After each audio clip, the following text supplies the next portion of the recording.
विषय पर चर्चा होने जा रही है वो पहली नजर में शायद अंक गणित के किसी बहुत जटिल फॉर्मूले जैसा लगे, लेकिन असल में ये अनिश्चितता के घने कोहरे में सच का रास्ता खोजने का एक बेहद व्यवहारिक विज्ञान है।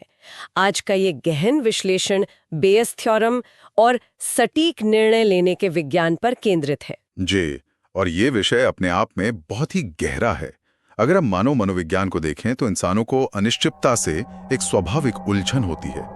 दिमाग हमेशा हर चीज में एक पक्का ब्लैक एंड व्हाइट जवाब ढूंढने की कोशिश करता है। हाँ, पर असल दुनिया तो वैसी नहीं होती ना। बिल्कुल नहीं, असल दुनिया ग्रे है, संभावनाओं से भरी हुई। बेयस थ्योरम हमें यही सिखाता है कि इस ग्रे दुनिया में जहां हमारे पास कभी भी पूरी जानकारी नहीं होती, वहां अंधेरे में तीर चलाने के बजाय हम एक व्यवस्थित तरीके से सच्चाई के करीब कैसे पहुंच सकते हैं। मतलब ये सिर्फ एक सांख्यिकीय उपकरण नहीं है, बल्कि दुनिया को देखने का एक पूरा नजरिया है। तो इसी बात को आधार बनाते हुए हम इस शोध के पहले हिस्से की तरफ बढ़ते हैं। Next slide. इसका शीर्षक है बेयस थ्योरम, सटीक निर्णय लेने का विज्ञान। इसमें स्पष्ट रूप से अनिश्चितता के बीच सटीक अनुमान लगाने की बात है। दुनिया में हर एक चीज अनिश्चित है। कल मौसम कैसा रहेगा या अर्थव्यवस्था किस दिशा में जाएगी। ये थ्योरम इस जमीनी हकीकत को स्वीकार करने से शुरू होती है कि कोई भी जानकारी कभी पूर्ण नहीं होती और जो भी अधूरी जानकारी मौजूद है उसका सही इस्तेमाल करना है। एकदम सही। इसी को विज्ञान में प्रोबेबिलिस्टिक थिंकिंग कहा जाता है। ये तो बुनियादी बात हो गई। अब इस सिद्धांत के फॉर्मूले को समझने के लिए आगे बढ़ते हैं। Next slide. दूसरी स्लाइड बेजियन सोच की पूरी नींव को बहुत कम शब्दों में समेट देती है। नई जानकारी बराबर नई सच्चाई। यहाँ एक दिलचस्प फॉर्मूला है कि पुरानी धारणा और नया सबूत मिलकर अपडेटेड सच बनाते हैं। इसे एक बहुत ही रोजमर्रा के उदाहरण से समझते हैं। हाँ, जैसे इसमें लिखा है कि पुरानी धारणा ये है कि एक दोस्त अक्सर 15 मिनट लेट होता है, लेकिन नया सबूत मिला कि बाहर 8 इंच बर्फ गिरी है। तो इंसान का दिमाग अक्सर नई जानकारी को पुरानी धारणाओं के साथ सही अनुपात में प्रोसेस नहीं कर पाता। अगर कोई दोस्त हमेशा 15 मिनट लेट होता है तो वो हमारा बेसलाइन या अम्प्रायर है। और 8 इंच बर्फ गिरना एक बहुत ही महत्वपूर्ण नया सबूत है। बिल्कुल। अब अगर कोई सिर्फ पुरानी धारणा पर अड़ा रहे और सोचे कि वो तो बस 15 मिनट ही लेट होगा, तो ये बेवकूफी होगी। और वहीं अगर सिर्फ बर्फ को देखकर मान ले कि वो आएगा ही नहीं, तो वो भी गलत हो सकता है। जी, इन दोनों को मिलाने पर जो अपडेटेड सच सामने आता है वो ये है कि दोस्त 15 मिनट नहीं बल्कि शायद 2 घंटे लेट हो सकता है। पुरानी धारणा और नए सबूत के बीच का ये संतुलन ही बेजियन सोच है। ये काम सभी के सामाजिक जीवन से जुड़ा हुआ गणित हो गया, लेकिन मनोविज्ञान कैसे काम करता है ये समझने के लिए आगे देखते हैं। Next slide. तीसरी स्लाइड का शीर्षक है हमारा डर बनाम असली खतरा, और यहाँ अवेलेबिलिटी ह्यूरिस्टिक का जिक्र है। इसके विजुअल में एक तरफ आतंकवादी हमले का भयानक दृश्य है और दूसरी तरफ बाथटब में डूबने का चित्र।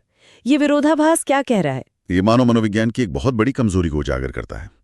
इंसान का दिमाग आंकड़ों के हिसाब से नहीं बल्कि भावनाओं और यादों के हिसाब से सोचता है। अवेलेबिलिटी ह्यूरिस्टिक वो स्थिति है जहां दिमाग उन चीजों की संभावना को ज्यादा मान लेता है जो आसानी से याद आ जाती हैं, जो बहुत डरावनी होती हैं। हाँ, आतंकवादी हमले की खबरें न्यूज चैनलों पर हफ्तों तक चलती हैं, इसलिए आम इंसान को लगता है कि ये सबसे बड़ा खतरा है। जबकि गणित और सांख्यिकीय सत्य ये है कि रोजमर्रा की जिंदगी में बाथटब में फिसलकर जान गंवाने की संभावना आतंकवादी हमले से कई गुना ज्यादा होती है।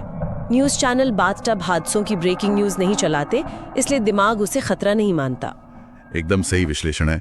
बेयस थ्योरम हमें इसी भावनात्मक डर के कोहरे से बाहर निकालकर असली गणितीय खतरे की पहचान करना सिखाता है।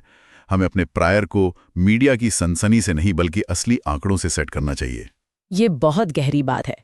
इसी मनोविज्ञान की जड़ों को न्यूरोसाइंस में तलाशते हैं। Next slide. चौथी स्लाइड में लिखा है हमारा दिमाग एक बेजियन मशीन है। यहाँ एक बंदर, जूस के डिब्बे और पूर्वानुमान की त्रुटि यानी प्रिडिक्शन एरर का चित्र है। साथ ही डोपामाइन विस्फोट का भी जिक्र है। न्यूरोसाइंस की ये सबसे रोमांचक खोजों में से एक है। हमारा मस्तिष्क निरंतर भविष्यवाणी करने वाली मशीन की तरह है। वो हर पल माहौल का अनुमान लगाता है। इस प्रयोग में जब बंदर को कोई उम्मीद नहीं होती, यानी उसका प्रायर बहुत कमजोर या शून्य होता है जी, और अचानक उसे इनाम के रूप में जूस मिल जाता है, तो उसके दिमाग में एक जोरदार डोपामाइन विस्फोट होता है। लोग अक्सर सोचते हैं कि डोपामाइन सिर्फ खुशी का रसायन है, पर यहाँ इसका काम कुछ और है। इसका मतलब ये डोपामाइन विस्फोट दरअसल एक लर्निंग सिग्नल है। बिल्कुल, दिमाग खुद से कह रहा है कि पुराना अनुमान गलत था, ये नई जानकारी है और भविष्य के लिए अनुमान को अपडेट करना होगा। ये तो ठीक बेयस थ्योरम के फॉर्मूले की तरह ही काम कर रहा है। दिमाग हमेशा पुराने अनुमानों को नई जानकारी से अपडेट करता है। हमारा पूरा न्यूरोलॉजिकल सिस्टम इसी बेजियन ढांचे पर काम करता है। चिकित्सा के क्षेत्र में ये सिद्धांत कैसे जीवन रक्षक बन सकता है, इसे देखते हैं। नेक्स्ट स्लाइड, 5वीं स्लाइड, डायग्नोसिस और बेज रेट फैलेसी के बारे में है। इसका संदेश है, घबराएं नहीं, गणित देखें। एक हैरान करने वाला आंकड़ा है कि अगर मेडिकल टेस्ट 90% सटीक है तो टेस्ट पॉजिटिव आने का मतलब ये बिल्कुल नहीं है कि बीमारी होने की संभावना 90% है। यह एक ऐसा गणितीय पैराडॉक्स है जिसे समझना मेडिकल डायग्नोसिस में बहुत जरूरी है, वरना मरीज अनावश्यक तनाव का शिकार हो सकते हैं। मान लीजिए एक फ्लू फैला है, लेकिन पूरी आबादी में उसका बेस रेट केवल 5% है। अब एक टेस्ट है जो 90% सटीक है। तो अगर कोई व्यक्ति ये टेस्ट करवाता है और नतीजा पॉजिटिव आता है तो वो तुरंत मान लेता है कि बीमार होने की संभावना 90% है। लेकिन गणित तस्वीर बदल देता है। मान लीजिए 1000 लोग हैं, 5% बेस रेट के हिसाब से केवल 50 लोग बीमार हैं और 950 लोग पूरी तरह स्वस्थ हैं। और 90% सटीक टेस्ट उन 50 बीमार लोगों में से 45 को सही पहचानेगा। जी, पर असली खेल उन 950 स्वस्थ लोगों के साथ होता है। 90% सटीकता का मतलब 10% गलती की गुंजाइश है। यानी ये टेस्ट उन स्वस्थ लोगों में से 95 लोगों को गलत तरीके से पॉजिटिव बता देगा, जिसे फॉल्स पॉजिटिव कहते हैं। तो कुल कितने लोगों का टेस्ट पॉजिटिव आया? 45 असली बीमार और 95 स्वस्थ लोग, यानी कुल 140 लोग। ये तो चिकित्सा विज्ञान में एक बहुत बड़ी बात है। टेस्ट पॉजिटिव आने के बाद भी स्वस्थ होने की इतनी बड़ी संभावना मौजूद रहती है। इसीलिए इस बेस रेट फैलेसी से बचना इतना जरूरी है। यही कारण है कि एक अच्छा डॉक्टर कभी भी सिर्फ टेस्ट रिपोर्ट पर फैसला नहीं लेता। वो उस नए सबूत को मरीज के लक्षणों और बेस रेट के साथ मिलाकर अपडेटेड सच निकालता है। ये सच में बहुत व्यवहारिक उपयोग है। अब एक और पहलू पर आते हैं। नेक्स्ट स्लाइड, 6ठी स्लाइड का विषय है क्रॉमवेल का नियम। इसका मुख्य संदेश है, कभी भी 0 या 100% निश्चित न हो। ये कट्टरता और विज्ञान के बीच की बहस जैसा है। एक सच्चा बेजियन हमेशा ये समझता है कि संपूर्ण निश्चितता एक भ्रम है। क्रॉमवेल का नियम गणितीय रूप से साबित करता है कि अगर शुरुआत में ही किसी चीज को असंभव या 0% मान लिया जाए तो दुनिया का कोई भी नया सबूत उस धारणा को नहीं बदल सकता। क्योंकि 0 को किसी भी नए सबूत से गुणा करने पर परिणाम 0 ही आएगा। एकदम सही। अगर कोई पहले ही तय कर ले कि कुछ नामुमकिन है तो सामने सच्चाई आने पर भी दिमाग उसे प्रोसेस नहीं करेगा। नया ज्ञान हासिल करने के लिए हमेशा संदेह की थोड़ी गुंजाइश रखनी ही पड़ती है। एक खुला दिमाग ही अपडेट हो सकता है। कट्टर सोच और बेजियन सोच एक साथ नहीं चल सकते। इतिहास में इस गणित ने कैसे युद्ध का रुख मोड़ा था, ये जानने के लिए आगे बढ़ते हैं। नेक्स्ट स्लाइड, 7वीं स्लाइड, द्वितीय विश्व युद्ध के एक मशहूर वाक्य पर है, जासूस बनाम गणित। जासूसों का अनुमान गलत हुआ और गणितज्ञों ने केवल सीरियल नंबरों से ही सटीक अनुमान लगा लिया। इसे जर्मन टैंक प्रॉब्लम कहा जाता है और ये इतिहास की बहुत ही रोमांचक घटना है।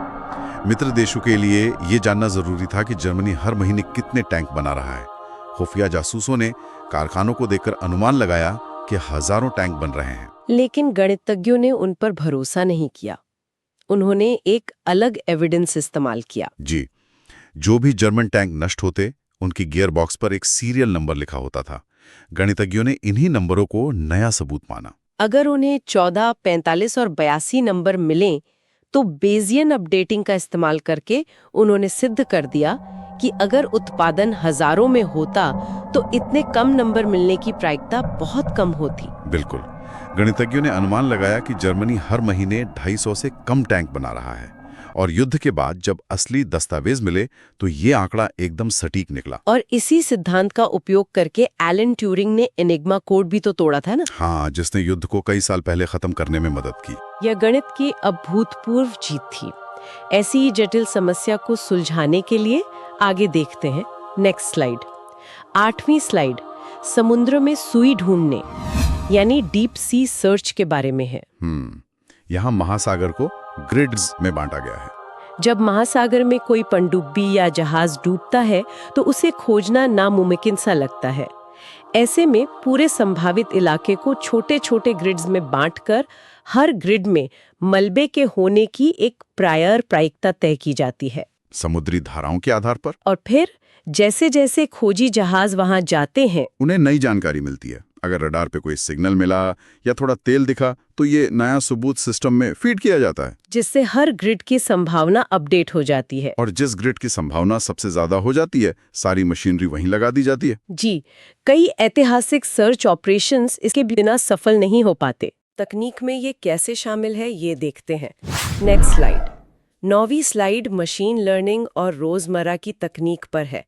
यहाँ लिखा है कि मशीनें हर सेकंड करोड़ों बेजियन निर्णय लेती हैं। ईमेल, स्पैम फिल्टर और सेल्फ ड्राइविंग कारें इसके उदाहरण हैं। आज एआई पूरी तरह से इसी सिद्धांत पर है। स्पैम फिल्टर इनबॉक्स में आए ईमेल के शब्दों को एविडेंस की तरह देखता है, फिर उसे पिछले लाखों ईमेल्स के प्रायर डेटा के साथ मिलाकर तय करता है कि कचरा होने की संभावना कितनी है। और यही बात सेल्फ ड्राइविंग कारों पर लागू होती है। सेंसर को सड़क पर परछाई दिखती है तो कंप्यूटर को मिलीसेकंड में तय करना है कि वो इंसान है या सेंसर की गलती। कंप्यूटर लगातार नए रडार इनपुट से शुरुआती धारणाओं को अपडेट करता है और निर्णय लेता है।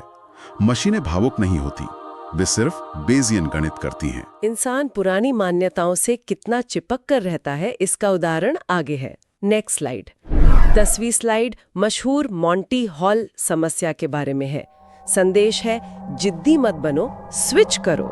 3 दरवाजे हैं, जीतने की संभावना 1/3 है। यह मनोविज्ञान का क्लासिक मामला है जो गणितज्ञों को भी उलझा देता है। गेम शो में 3 दरवाजे हैं, एक के पीछे कार है, बाकी 2 के पीछे बकरियां। आपने एक चुना तो संभावना 1/3 है। अब आता है नया सबूत। होस्ट एक दरवाजा खोलकर बकरी दिखाता है और पूछता है कि क्या आप अपना दरवाजा बदलेंगे? आमतौर पर लोग सोचते हैं कि अब 2 दरवाजे बचे हैं तो संभावना 50-50 है। वे पहली पसंद पर अड़े रहते हैं।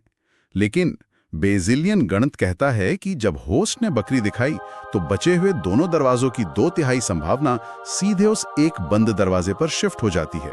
मतलब अपनी पसंद बदलने पर जीतने की संभावना दोगुनी होकर 2/3 हो जाती है। नई जानकारी मिलने पर अपना स्टैंड बदलना कमजोरी नहीं, बुद्धिमानी है। बिल्कुल, यही बात भविष्यवाणियों पर लागू होती है। तो सटीक भविष्यवाणियों को समझने के लिए आगे बढ़ते हैं। Next slide. 11वीं स्लाइड का विषय है सुपर फोरकास्टर्स कैसे सोचते हैं। सवाल है, क्या एक नई शादी टिकेगी? इसमें भावनाओं के बजाय बेस रेट का उपयोग करने की बात है। इंसान भावनाओं में बह जाता है। खुश जोड़े को देखकर लगता है वो हमेशा साथ रहेंगे। लेकिन सुपर फोरकास्टर्स बेजियन तरीके से सोचते हैं। वे एक बेस रेट तलाशते हैं। अगर तलाक की दर 40% है तो वे इसी एंकर से शुरुआत करते हैं। उसके बाद जोड़े की आर्थिक स्थिति जैसी नई जानकारी के आधार पर उस प्रायिकता को अपडेट करते हैं। भावनाओं के बजाय सांख्यिकी के आधार पर सोचना। शेयर बाजार में भी यही काम आता है। हाँ, और इसीलिए नेक्स्ट स्लाइड निवेश पर है। 12वीं स्लाइड। प्रायर है कंपनी का 5 साल का अच्छा रिकॉर्ड और नया एविडेंस है आज की एक बुरी खबर। निष्कर्ष है, पैनिक मत करो, होल्ड करो। शेयर बाजार अनिश्चितता का खेल है। लोग एक नकारात्मक खबर देखकर शेयर बेच देते हैं, पर बेस थ्योरम शांत रहना सिखाता है। 5 साल का रिकॉर्ड बहुत मजबूत प्रायर है। तो सोचना चाहिए कि क्या आज की खबर महज शोर है? एक दिन की गिरावट को पूरे इतिहास पर हावी नहीं होने देना चाहिए। पुरानी धारणा और नई जानकारी का सही संतुलन। रोजमर्रा की जिंदगी में भी हम ये संतुलन बनाते हैं, जिसका बहुत सटीक उदाहरण है नेक्स्ट स्लाइड। 13वीं स्लाइड का शीर्षक है यात्रा का निर्णय, मौसम का पूर्वानुमान। वेदर ऐप 60% बारिश दिखा रहा है, पर स्थानीय ज्ञान है कि बारिश कम होती है। ऐप का डेटा सामान्य गणित है जो नया सबूत है, लेकिन स्थानीय ज्ञान मजबूत प्रायर है। तो दिमाग दोनों को मिलाकर अपडेटेड निष्कर्ष निकालता है कि शायद केवल हल्की बौछार होगी, इसलिए ट्रिप कैंसिल नहीं करनी चाहिए। हम रोज अनजाने में ऐसे फैसले लेते हैं। ये एक सतत प्रक्रिया है और इसका सुंदर सारांश अंतिम पर्ची में है। Next slide. 14वीं स्लाइड। ऑर्गेनिक डेटा, एडिटोरियल और निष्कर्ष। अंतरात्मा कुछ नहीं, बस दिमाग का तेज गणित है। जिसे हम गट फीलिंग कहते हैं, वो दिमाग द्वारा बैकग्राउंड में किया जा रहा तेज बेजियन गणित ही है। मस्तिष्क पिछले अनुभवों को नई परिस्थिति से मिलाता है। अनिश्चितता से घबराने के बजाय बस और डेटा चाहिए होता है। ये दुनिया को देखने का नया नजरिया देता है। छाता लेना है या नहीं, वहां भी हम आसमान के रंग को अपने अनुभव के साथ मिला रहे होते हैं। हम सब बेजियन जीवन ही जी रहे हैं। और इससे जो सबसे बड़ा गुण सामने आता है वो है बौद्धिक विनम्रता। ये स्वीकार करना कि हम कभी 100% सही नहीं हो सकते। विचार बदलना बुद्धिमानी की निशानी है। एकदम सही। जब तक ये नहीं मानेंगे कि पुरानी धारणा गलत हो सकती है, कुछ नया सीखना असंभव है। और यहीं पर लेखक ओम प्रकाश का सबसे महत्वपूर्ण संदेश आता है। प्रायिकता के आधार पर सोचने से हमारे भीतर बौद्धिक विनम्रता आती है। सच्चे ज्ञान की शुरुआत यह मान लेने से होती है कि हमारे पास हमेशा कुछ नया सीखने की गुंजाइश है। अपने दिमाग को अपडेट करते रहें। अगर इस डीप डाइव ने अनिश्चितता के बीच सच खोजने का नया नजरिया दिया हो तो चैनल सब्सक्राइब करें। अगली बार जब किसी बात पर पूरी तरह से निश्चितता महसूस हो तो खुद से पूछिएगा। नमस्कार दोस्तों, अगर आपको ये वीडियो पसंद आए तो लाइक बटन दबाइए और चैनल को सब्सक्राइब कीजिए। धन्यवाद।